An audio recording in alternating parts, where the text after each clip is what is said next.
The NHS is always at its most powerful if it can prevent ill health rather than deal with the consequences. So some of the most significant contributions that the NHS can make to reduce inequalities are to improve preventative services, and particularly immunisation. Our group was in agreement that as a part of proactive engagement on prevention, there would need to be a real focus on the uptake of the flu vaccination for those most at risk this winter. As stated in the most recent flu letter for 2020 to 2021, it is essential to increase flu vaccination levels for those who are living in the most deprived areas and from Black, Asian and minority ethnic communities.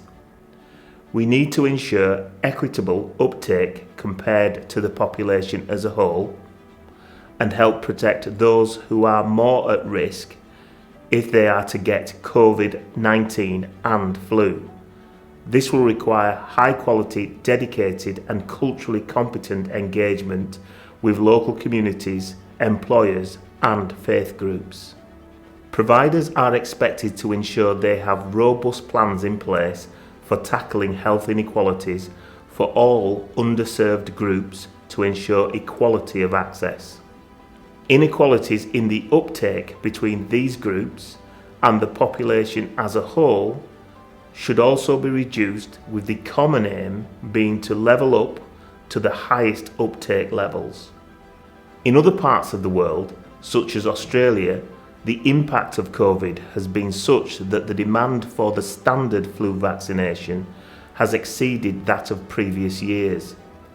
However, that pattern cannot be taken for granted to be repeated here in England, so we will need to be innovative in our approach and make sure that our communication and community involvement is culturally competent and can appeal not just to the diverse communities that we serve, but across the diversity of our staff, where past evidence shows that Black, Asian or minority ethnic staff are less likely to take a flu jab. Given this context, NHS leaders should have intimate knowledge of how this reality plays out across their systems and associated organisations, and, through their heightened awareness, should be ready to improve flu vaccine uptake levels from the get-go. As well as positively impacting on health inequalities, if we do this effectively, this should provide for new learning and knowledge which should put us in good stead for any subsequent rollout of a COVID vaccination in the future. Prevention is such a powerful tool in our armoury, and vaccination is one of the most effective preventative tools known to medicine. Thank you for playing your part in making this happen.